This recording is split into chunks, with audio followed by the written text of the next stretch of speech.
Hello दोस्तों, आज हम लोग एक ऐसे व्यक्ति के बारे में बात करने वाले हैं जो पेशे से तो एक पत्रकार है, लेकिन पत्रकार के नाम पर एक काला धब्बा है। हम लोग बात कर रहे हैं मनीष कश्यप की। आइए जानते हैं इस वीडियो में इन भाई साहब की सच्चाई को।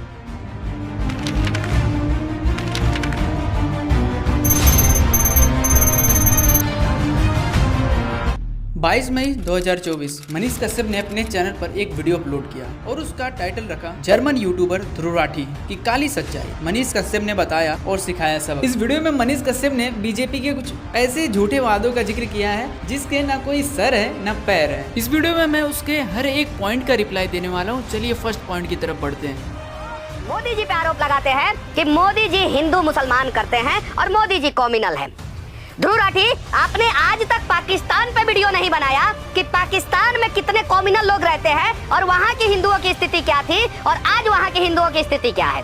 जब ध्रुव राठी मणिपुर और लद्दाख की बातें करता है तो इन लोगों को पाकिस्तान की चिंता होती है। रही बात मोदी के कॉम्युनल होने की तो साफ ही जाहिर है, मोदी जी हिंदू मुसलमान खुलेआम करते हैं। इस क्लिप में आप लोग देख सकते हैं। ये आग लगाने वाले कौन है वो उनके कपड़ों से ही पता चल जाता है। ये संपत्ति इकट्ठी करके किसको बांटेंगे? जिनके ज्यादा बच्चे हैं उनको बांटेंगे, घुसपैठियों को बांटेंगे। क्या किसी देश का प्रधानमंत्री एक समुदाय को टारगेट करके इतना हेट स्पीच देता है? इस वीडियो को देखने के बाद मनीष कश्यप को लगेगा कि ये तो मोदी जी है ही नहीं, मोदी जी तो देश की बात करते हैं। इस बात से ये साफ हो जाता है कि मोदी जी के दो चेहरे हैं। आइए चलते हैं इनके सेकंड क्लिप की तरफ।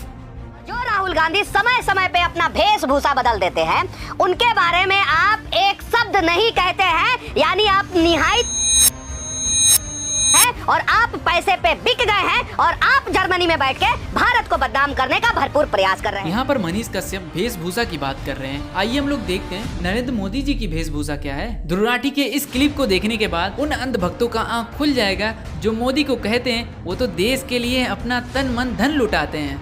लेकिन पूरी दुनिया में आपने ऐसा कोई फकीर देखा है जो 1,40,000 का चश्मा लगाता हो, अपनी बूढ़ी माँ को नोटबंदी के लिए लाइन में खड़ा कर दिया और खुद घूमते हैं 12 करोड़ की मर्सिडीज में? एक तरफ तो शास्त्री जी जैसे प्रधानमंत्री देखे हैं देश में, बताया जाता है कि उनके पास सिर्फ 2 धोती और 2 कुर्ते हुआ करते थे। कुर्ता फटकर इस्तेमाल करने लायक ना रहे तो उसे भी रुमाल बना लेते थे लाल बहादुर शास्त्री जी। लेकिन प्रधानमंत्री मोदी की यूएस विजिट की इन फोटोज को देखिए, एक दिन में 4 बार कपड़े बदलते हैं। द प्रिंट में लिखे गए इस आर्टिकल को देखिए, उत्तराखंड और हिमाचल जाते हुए प्रधानमंत्री मोदी ने 8 घंटे में 4 बार कपड़े बदले। इस वीडियो में मनीष कश्यप ध्रुव राठी के ऊपर यह आरोप लगा रहे हैं कि वो जर्मनी जाकर देश को बदनाम करने का काम कर रहे हैं। क्या कोई व्यक्ति जर्मनी जाकर अपने देश के लिए काम नहीं कर सकता? इसका एक एग्जाम्पल हम आपको देते हैं। 1941 में नेताजी सुभाष चंद्र बोस भी जर्मनी गए थे ताकि हमारे देश को स्वतंत्र कराने के लिए जो भी काम करना पड़े वहां से वो आसानी से कर सके। देश में रहना और देश से बाहर रहना ये मैटर नहीं करता। मैटर करता है कि हमारे देश के बारे में कौन सोचता है। अगर आप देश में रहते हो, अगर आप देश के बारे में सोचते हो तो सही है, लेकिन कुछ लोग ऐसे भी होते हैं जैसे मनीष कश्यप जैसे लोग। इन लोगों की मानसिकता ऐसी है कि देश में रहते हुए भी अपने देश के बारे में ना सोचकर अपने जेब के बारे में सोचते हैं। आइए बढ़ते हैं मनीष के थर्ड क्लिप की तरफ।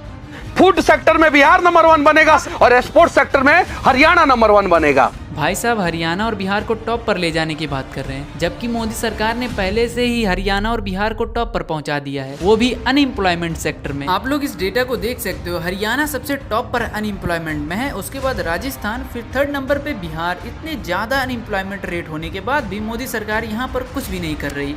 इंडिया अनएम्प्लॉयमेंट रिपोर्ट 2024 के अनुसार इंडिया के यूथ में अनएम्प्लॉयमेंट रेट जो ग्रेजुएट है 29% तक पहुंच चुका है। इंडिया में हर 3 में से 1 आदमी बेरोजगार है जिसके पास करने को कुछ नहीं है। आइए हम लोग बढ़ते हैं मनीष कश्यप के चौथे क्लिप की तरफ। योजनाओं पे वोट दिया, किसान सम्मान निधि पे मोदी जी जो है वोट मांगते हैं, उज्ज्वला गैस योजना पे मोदी जी जो है वोट मांगते हैं। 14 से पहले गांव में 14 मिनट बिजली नहीं रहता था और आज 24 से पहले जो है हर एक गांव में जो है 24 घंटा बिजली रहता है, तो बिजली पे मोदी जी वोट मांगते हैं। दुनिया में 100 घंटे में 100 किलोमीटर हाईवे बनाने का रिकॉर्ड भारत का है और उस रिकॉर्ड पे मोदी जी वोट मांगते हैं। यहाँ पर मनीष कश्यप बात कर रहे हैं किसान सम्मान निधि योजना का, जिसमें सरकार ने सालाना 6,000 रुपए हर किसान को देने का वादा किया था। जरा आप लोग एक बार सोच कर देखो, किसी भी किसान की 6,000 रुपए में खेती हो पाती है? गांव कनेक्शन के आप इस आर्टिकल को देख सकते हो, जिसमें धान की 1 बीघा खेती की पूरी लागत को एक्सप्लेन किया गया है। इसका कुल खर्चा 13,900 रुपए तक आया है। अगर मौसम सही रहा तो 1 बीघा में 16 से 18 कुंटल धान की उपज होती है, जो गाँव में 1,000 से 1,100 रुपया प्रति कुंटल के हिसाब से बिकता है। और अगर एक किसान की आमदनी देखा जाए 4,000 6,923 रुपया होता है और इसके खर्चे की बात की जाए तो 6,230 रुपए तक का खर्चा हो जाता है। एक चपरासी किसान से 13 गुना ज्यादा कमाता है। क्या नरेंद्र मोदी के 6,000 रुपए में किसान की आमदनी पर कोई भी प्रभाव पड़ता है? फिर मनीष कश्यप जो नेक्स्ट पॉइंट कहते हैं कि उज्जवल गैस योजना पे मोदी जी वोट मांग रहे हैं। मोदी जी ने तो घर घर गैस दे दिया, लेकिन गैस के दाम इतने ज्यादा बढ़ गए कि आम व्यक्ति गैस खरीदने के लिए भी एक बार सोचता है। आप लोग इस डाटा को देख सकते हो जो द्रविडियन इनसाइट के ट्विटर हैंडल पे पोस्ट किया गया है। इसमें एलपीजी सिलेंडर के जो प्राइसेस है डे बाय डे कितने ज्यादा इंक्रीज करे हैं। जब से बीजेपी सत्ता में आई ओवरऑल देखा जाए तो 1103 रुपए तक पहुंच गया है। तो बढ़ते हैं हम लोग मनीष कश्यप के नेक्स्ट पॉइंट की तरफ। मनीष कश्यप ने नेक्स्ट पॉइंट में क्या कहा है?